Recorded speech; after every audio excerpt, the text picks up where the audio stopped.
오늘 아침 북한이 문재인 대통령 광복절 경축사가 나온 지 하루도 안 돼서 내놓은 담화부터 보도록 하겠습니다. 조국평화통일위원회 광복절과는 인연이 없는 망발이었다. 남조선 당국자들과 더 이상 할 말도 없으며 다시 마주 앉을 생각도 없다. 한미연합훈련이 끝나고 나면 아무 일 없었다는 듯 다시 볼 수 있다는 생각은 접어라. 그런 일도 없을 것이다. 이런 취지 얘기를 했습니다. 자, 최근에 이제 일관된 태도와 발언인데 어제 경축사를 향하는 이 발언 수위는 조금 더 세졌다.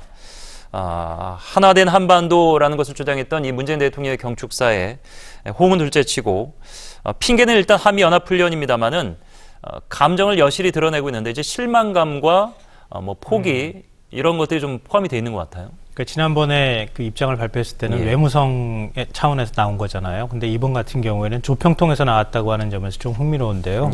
조평통은 이제 대남 담당 기구이기 때문에 남쪽을 향해서 그 분명한 메시지를 보냈다 이렇게 볼 수 있습니다. 방금 전에 말씀하셨던 것처럼 일종의 불만이라고 볼 수 있는데요. 북한은 지금 굉장히 초조한 상황이 아닌가 싶어요. 제가 볼 때는.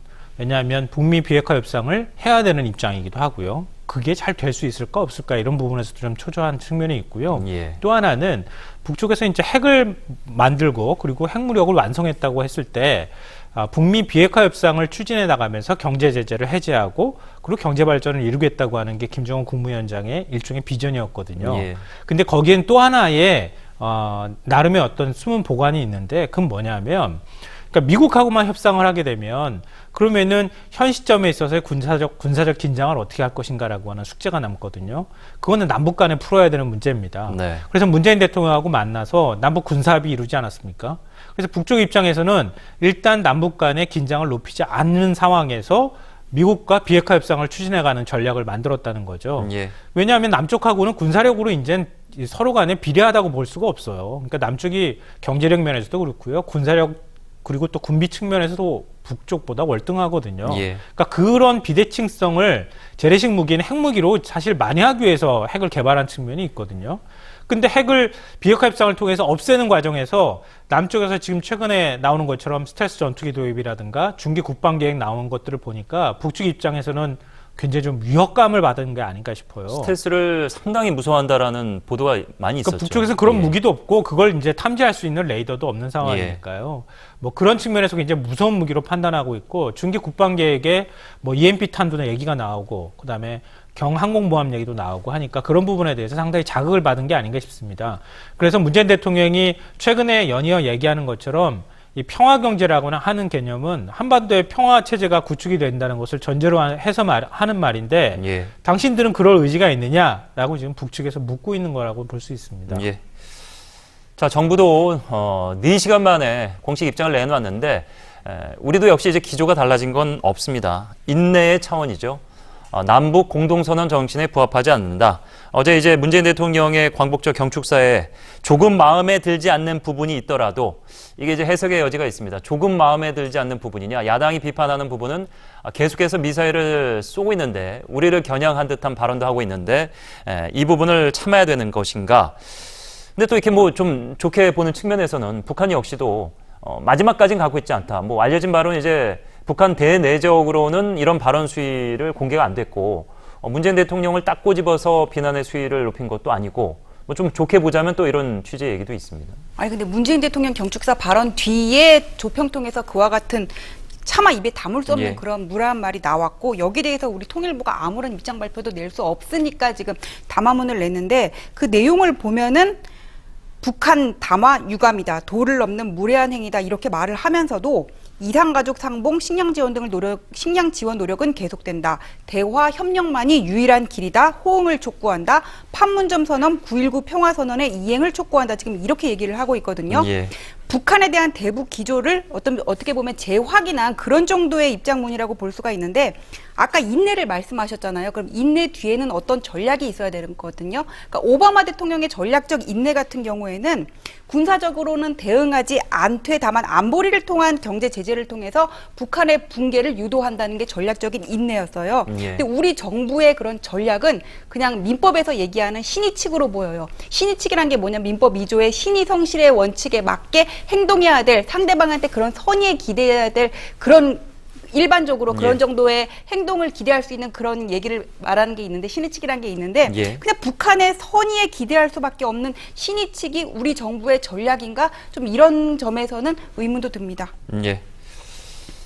자, 이 북한이 오늘 오전 동해상으로 단거리 발사체를 발사했는데 말씀드린 대로 이제 거리를 바꿔가면서 그리고 발사 위치도 바꿔가면서 근래 올해 들어서 8번째인데 한 달 새 집중이 돼 있습니다. 물론 현재 이제 한미 군사 훈련이 진행 중이기도 하니까 이 부분도 있겠습니다만은 전술지대지 탄도미사일 10일 새벽 이 이후에 6번째 단거리 미사일하고 다른 종류의 이제 방사포하고 번갈아가면서 실험을 하고 있습니다. 네, 우리가 주목해야 될 부분은요. 그러니까 앞으로 북미 비핵화 협상이 진행이 돼서 더 진척이 돼서 비핵화가 이루어진다고 가정하더라도 단거리 미사일은 거기에 포함되지 않을 가능성이 높다는 겁니다. 네. 그러니까 북미 비핵화 협상이 진행돼서 만약에 예를 들어서 핵이 순서로 간다 하더라도 남북 간에 금방 무슨 통일이 이루어지거나 그런 건 아니잖아요. 예. 굉장히 오랜 시간이 필요하고 그 중간 과도기 단계가 굉장히 있을 수밖에 없습니다. 그럼 그거는 그 나름대로의 군사적 긴장이 어느 정도 유지될 수밖에 없다는 얘기거든요. 예. 본격적으로 군축이 협상이 이루어지기 전까지는 남북 간에 가지고 있는 무기를 먼저 폐기하거나 그런 상황까지는 가지 않는다는 겁니다. 그러니까 예를 들어서 만약에 북미 비핵화 협상이 이루어진다고 하면 핵 폐기가 가겠죠. 그 다음에 ICBM 가겠죠. 예. 그리고 지금 생화학 무기가 따라가겠죠. 그러니까 거기까지 간다는 거예요. 그러니까 지금 북쪽 입장에서는 엎어진 기염에 쉬어가겠다는 뜻으로 보입니다. 그러니까 그동안에 개발해왔던 한미 군사훈련을 계기로 해서 북쪽에 명분이 생겼기 때문에 개발해온 신무기들을 다 지금 실험하고 있는 과정이라고 볼 수 있는 거죠. 예. 그러니까 그 과정을 통해서 한편으로는 또 미국의 협상을 좀 더 적극적으로 할 수 있도록 압박하는 그런 효과도 함께 노리려고 하는 거 아닌가 싶습니다. 예. 장거리 미사일이나 탄도 미사일이나 잠수함 발사 미사일이 아니니까 미국을 향하고 있지 않다라는 취지에 대해서 트럼프가 계속해서 우리를 상대로 한 실험이 아니지 않느냐, 추가 위반 아니다 이렇게 어떻게 보면 감싸는 그런 상황이 되면서 아주 계속해서 보란듯이 단거리 미사일 실험을 하고 있는 모습입니다. 예, 오늘 아침 북한의 발사체 발사와 관련해서 청와대 정의용 국가안보실장 주재로 NSC 상임위원회를 소집을 했습니다. 앞서 이제 공식 입장과 마찬가지로 이렇다 할 의미는 없습니다. 한반도 긴장 고려 우조 우려 중단을 촉구한다. 자유한국당 바른미래당 어제에 이어서 또 비난의 목소리를 냈습니다. 현실은 아무도 흔들 수 없는 나라와 정반대다. 어제 이제 바른미래당 모 의원이 냈던 그런 의견과 같은 의견을 황 대표가 냈고요. 경제가 부강하고 안보는 튼튼해야 된다. 오신환 원내대표, 북이 대한민국을 흔들고 있다. 문재인 대통령의 대화 지상주의가 배은망덕을 불렀다. 이렇게 얘기했습니다. 자, 오신환 원내대표의 발언 수위는 최근에 이제 가장 높습니다. 대통령 이제 입장은 앞서서 이렇게 말씀을 드렸고, 결국 북한과 야당의 비난을 현재 입장에서는 앞서서 이제 인내도 뒤에 뭔가가 따라온다는 전략이 있어야 되는데 우리 입장에서는 그 뭔가가 따라온다는 것이 결국에는 트럼프의 어떤 전향적인 태도 변화인데 대화가 있기 전에는 그마저도 지금은 어려울 것 같고. 그러니까 지금 북한이 계속적으로 미사일 발사를 하고 있는 의도는 읽혀져요. 그러니까 미북 실무회담을 앞두고 협상력을 증가시키고 그다음에 아마도 한미 연합훈련 20일 날 끝나기 전까지는 계속적으로 이어질 것 같아요. 그런데 지금 문제가 뭐냐면은 이 안보라는 거는 군사력을 증강시키는 것 말고도 일단은 외교적인 안보도 있거든요.